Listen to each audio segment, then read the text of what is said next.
أعوذ بالله من الشيطان الرجيم بسم الله الرحمن الرحيم أفوض أمري إلى الله إن الله بصير بالعباد. السلام على المهدي الذي يملأ الأرض عدلا وقسطا كما ملئت ظلما وجورا. اللهم صل على محمد وآل محمد وفعل بما أنت أهله. أعوذ بالله من الشيطان الرجيم بسم الله الرحمن الرحيم. فتلقى آدم من ربه فتاب عليه إنه هو التواب الرحيم.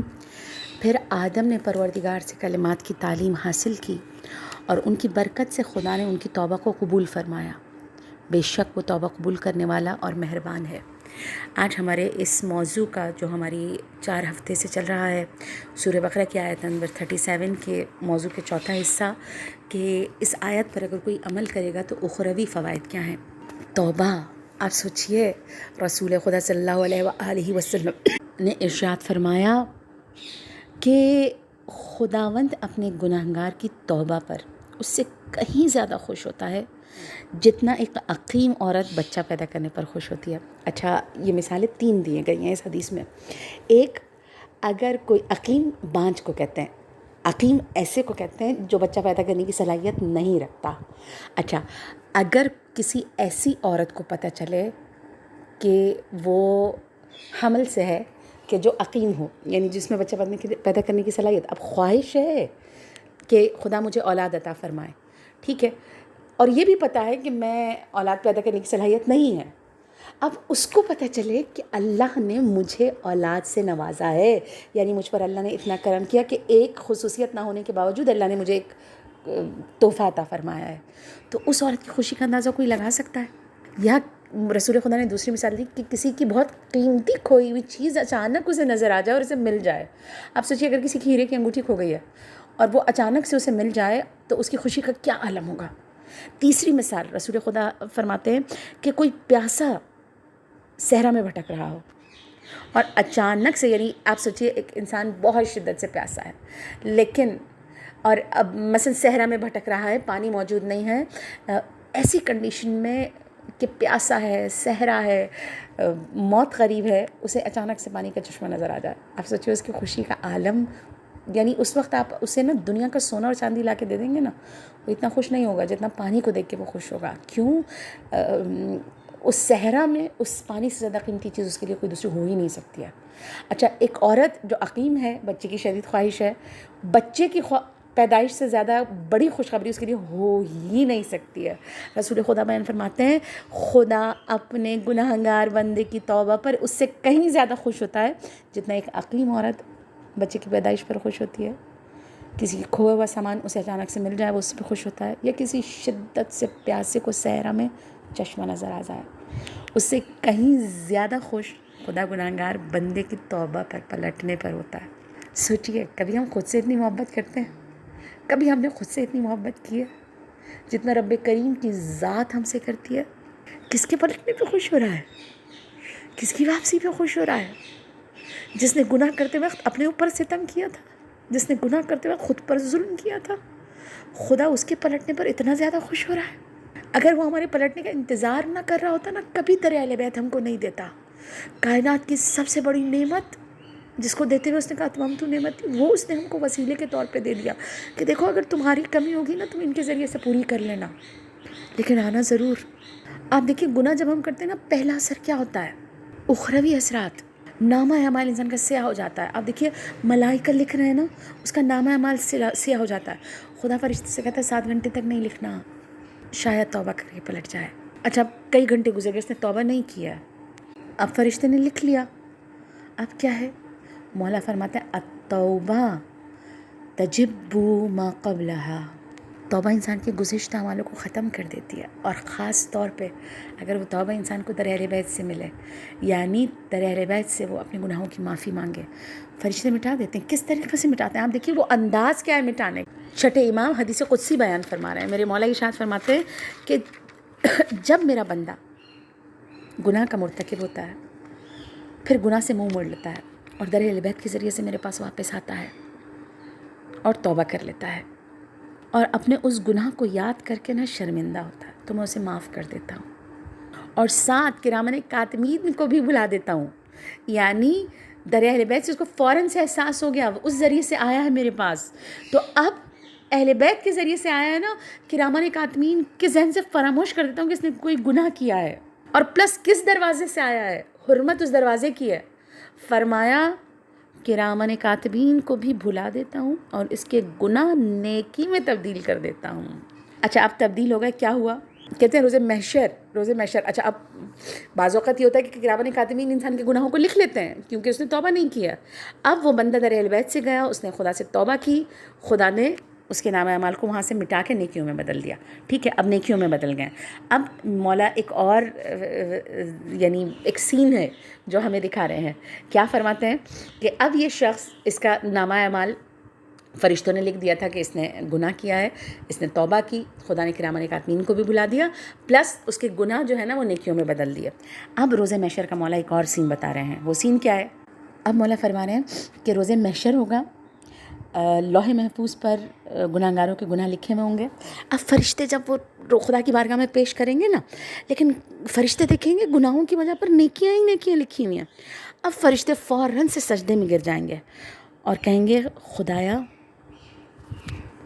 جو کچھ اس بندے نے انجام دیا تھا نا، ہم نے وہی لکھا تھا، لیکن اب ہم یہاں وہ نہیں دیکھ رہے جو ہم نے لکھا تھا. یعنی ہم نے تو وہی لکھا تھا جو اس نے کیا تھا، لیکن یہاں پر تو کچھ اور نظر آ رہا ہے. تو یہاں پر فوراً سے خدا کی طرف سے جواب آئے گا، صحیح کہتے ہو، لیکن میرا بندہ بہت شرمندہ اور پشیمان ہو گیا تھا، روتا گڑ گڑاتا در اہل بیت سے میرے پاس آیا ہے، تو میں نے اس کے گناہوں کو صرف نہیں بخشا بلکہ اس کے درگزر سے کام لیا، اپنے لطف و کرم کو اس پہ نچھاور کیا اور اس کے گناہوں کو نیکیوں میں بدل دیا. فرمایا کیونکہ میں ارحم الراحمین ہوں. آپ دیکھیے اگر وہ ڈائریکٹ آتا نا تو شاید اس کو یہ بینیفٹ نہیں ملتا. یہاں پر وہ در اہل بیت کے ذریعے سے آیا ہے، گناہوں کی توبہ کرتے ہوئے آیا ہوا ہے، تو ایک تو اس کے گناہ معاف ہو گئے. آپ دیکھیے ایک گناہ گار کے لیے اس کے گناہ معاف ہو جانے ہی سب سے بڑی نیکی ہے، مگر پروردگار در اہل بیت سے آنے کی وجہ سے اس کی گناہوں کو نیکیوں میں بدل رہا ہے. آپ دیکھیے یہ بینیفٹ در اہل بیت کی وجہ سے اس کو مل رہا ہے. اور آج شب ولادت امام حسین ہے. آپ دیکھیے میں خاص کوئی واقعہ ڈھونڈ رہی تھی امام حسین کے حوالے سے کہ امام حسین کے حوالے سے کوئی واقعہ پڑھا جائے، کہ آپ دیکھیے ائمہ، ہر امام کی ایک الگ بات ہے، ہر امام کی ایک خاصیت ہے، لیکن ہر اماموں میں امام حسین کی ایک الگ سی خاصیت ہے. ٹھیک کہتے ہیں امام حسین کی در کی کوئی چیز اللہ رد نہیں کرتا. ٹھیک ہے، چاہے جتنا بھی گناہ گار ہونا، اللہ نے امام حسین، روایت میں ہے کہ جب ہم نے سخاوت کو گوندا، خدا فرماتا ہے جب میں نے دنیا کی سخاوتوں کو جمع کر دیا نا، اور جب اس کو جمع کیا تو وجود حسین کو بنایا. تو امام حسین جیسا سخی، امام حسین جیسا گناہ گاروں کو سمیٹنے والا کائنات میں کہیں اور نہیں ہے. آج شب ولادت امام حسین ہے. اچھا یہاں پر امام حسین کے حوالے سے واقعہ پڑھوں گی کہ امام حسین کے ذریعے سے گناہ کس طرح معاف ہوتے ہیں.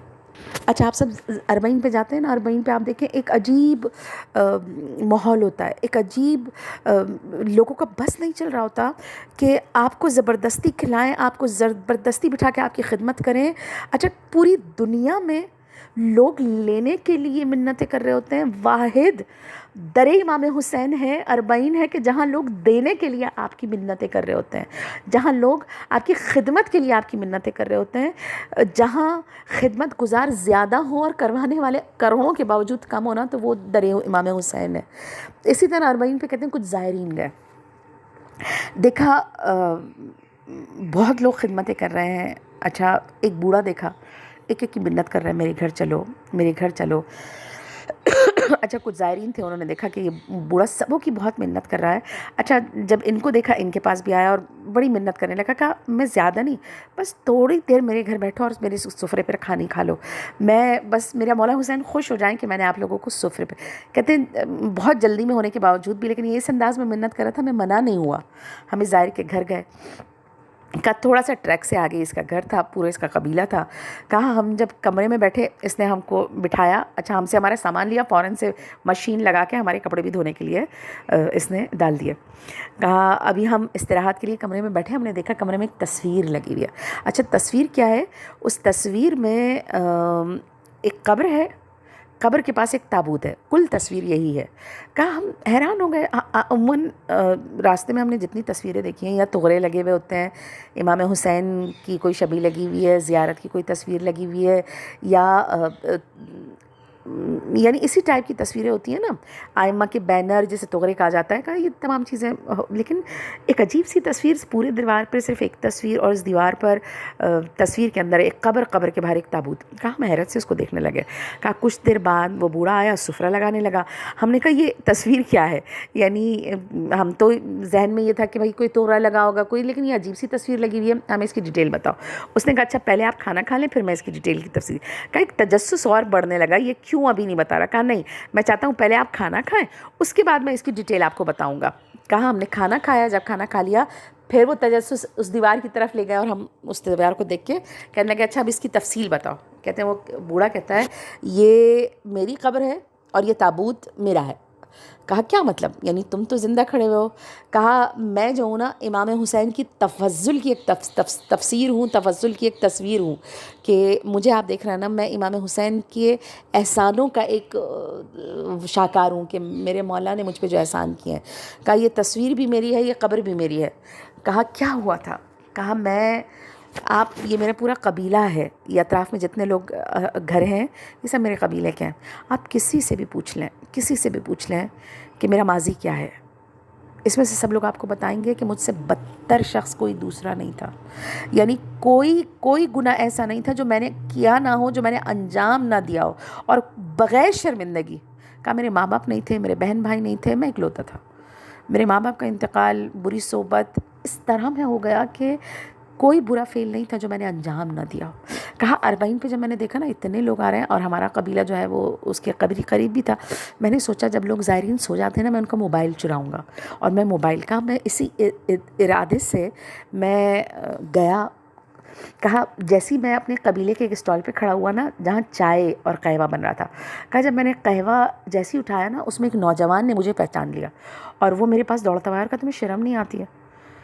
پورا قبیلہ جو ہے نا وہ خدمت کر رہا ہے، اور تم یہاں پر پھر چوری کی نیت سے آئے ہو. کہا وہ سمجھ گیا کہ میں کس نیت سے آیا ہوں.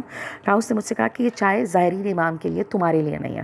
تم چور ہو اور ہم اپنی اسٹال پر تمہیں ویلکم نہیں کہیں گے. کہا مجھے بڑی شرمندگی ہوئی، اور میں نے وہیں پر ہی گلاس رکھ دیا اور میں آگے جانے لگا. کہا اتنے میں ہمارے ہی قبیلے کا ایک بوڑھا آدمی مجھے آواز دیتا ہے. کہا میں رکا. مجھ سے کہتا ہے شرم نہیں آتی ہے؟ پورا قبیلہ تمہارا زائر امام کی خدمت کر رہا ہے، اور تم نے کوئی ایک کام یاد ہے کہ تم نے زائر امام کے لیے کیا ہو؟ کہا میں نے کہا آپ بتائیں میں کیا کروں؟ کہا چینی ختم ہو گئی اسٹال پہ، جاؤ چینی لے آؤ. اچھا چینی لانے کو کہا خود بخود میرے قدم اٹھتے چلے گئے کہ چلو چینی ہے، میں 1-2 کلو جتنے میرے پاس پیسے ہیں میں جا کے چینی لے آتا ہوں. کہا میں چینی لینے گیا، میں نے 2 کلو چینی خریدی. اچھا میں چینی لایا. کہا راستے میں آتے ہوئے میں ایک اسٹال پہ کھڑا ہو گیا اور میں نے چینی رکھ دی اور میں چائے پینے لگا. کہا جب میں چائے پینے لگا نا تو وہ اسٹال والا یہ سمجھا کہ میں چینی شاید اس کے لیے لے کر آیا. کہا وہ مسکراتا ہوا آگے بڑھا اور کہا کہ تم زائر امام کے لیے چینی لے کر آئے ہو؟ کہا یہ کہہ کے اس نے چینی اٹھائی اور وہ اندر لے گیا. کہا میں شرمندگی سے کہہ ہی نہیں سکا کہ نہیں یہ چینی تمہاری نہیں ہے، میں تو اپنے قبیلے کے اسٹال کے لیے لے کر جا رہا ہوں. کہا پھر میں نے سوچا کیوں نہ 2 کلو چینی اور خرید لوں، چلو کوئی بات نہیں. میں نے اس کو کچھ بھی نہیں کہا، اس چینی میں نے نیت کر لی کہ یہ میری طرف سے زائر امام کے لیے. کہا جب میں نے چائے پی لی اور میں واپس پلٹا گیا، مجھ پہ کچھ ہی قدم چلا تھا میں گرا. میرے دل میں شدت سے تکلیف ہوئی. کہا میں گرا. اچھا گرا. کہا کچھ دیر بعد مجھے محسوس ہوا میرے جسم الگ ہے اور میری روح الگ ہے. لوگ میرے جنازے کے گرد جمع ہیں، میری جسم کے گرد جمع ہیں. میرے قبیلے والوں نے جب مجھے دیکھا کہ میں گرا ہوا ہوں، میرے قبیلے والوں نے کسی نے لفٹ نہیں کرائی اور 4 مزدوروں کو بلایا اور 4 مزدور جمع ہو گئے اور ان سے کہا کہ جاؤ لے جا کے اس کے دفنا دو. کہا چیک کروایا میں مر چکا تھا. کہا میری قبر کھودی گئی.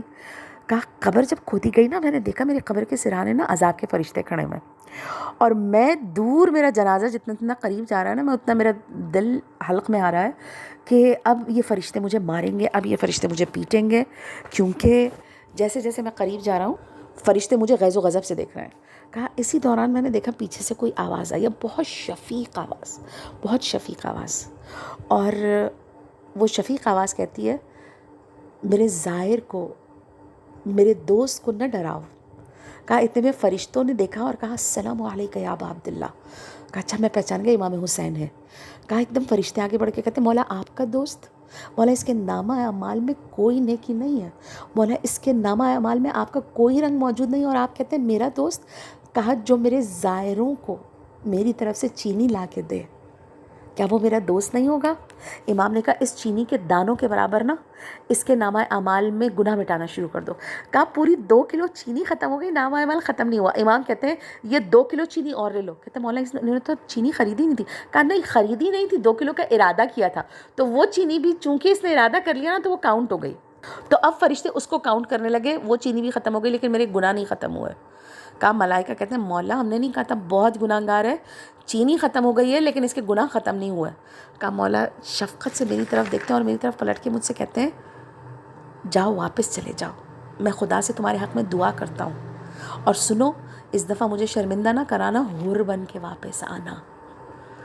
کہا اتنے میں نے دیکھا کہ میری روح جو ہے نا میرے جسم کے اندر چلی گئی اور میرا جسم حرکت کرنے لگا. کہا مولا حسین نے مجھے دوبارہ زندگی دی اور میری زندگی پلٹ گئی. تبھی روایتوں میں ملتا ہے کہ اہل بیت کی محبت 7 خطرناک مقامات پر انسان کے کام آئے گی. 7 خطرناک ترین، اور اس میں پہلا یہی ہے کہ موت کے وقت جان کنی کے عالم میں، دوسرا قبر میں، تیسرا قیامت میں دوبارہ زندہ ہونے کے وقت، چوتھا نامہ اعمال کے وقت، 5واں میزان پر، 6واں حساب کے وقت اور 7واں پل صراط پر سے گزرتے وقت ہماری محبت لوگوں کے کام آئے گی. پروردگار سے دعا ہے پروردگار اہل بیت کے وسیلے سے تو گناہوں کو معاف کرنے والا ہے. پروردگار اہل بیت کے وسیلے سے تو اس جہان کی نعمتیں عطا فرمانے والا ہے. آج شب کی عیدی کے طور پر ہمیں اس جہان کی نعمتوں سے سرفراز فرما. اہل بیت کے وسیلے سے اہل بیت کی شفاعت سے بہرام ہونے کی توفیق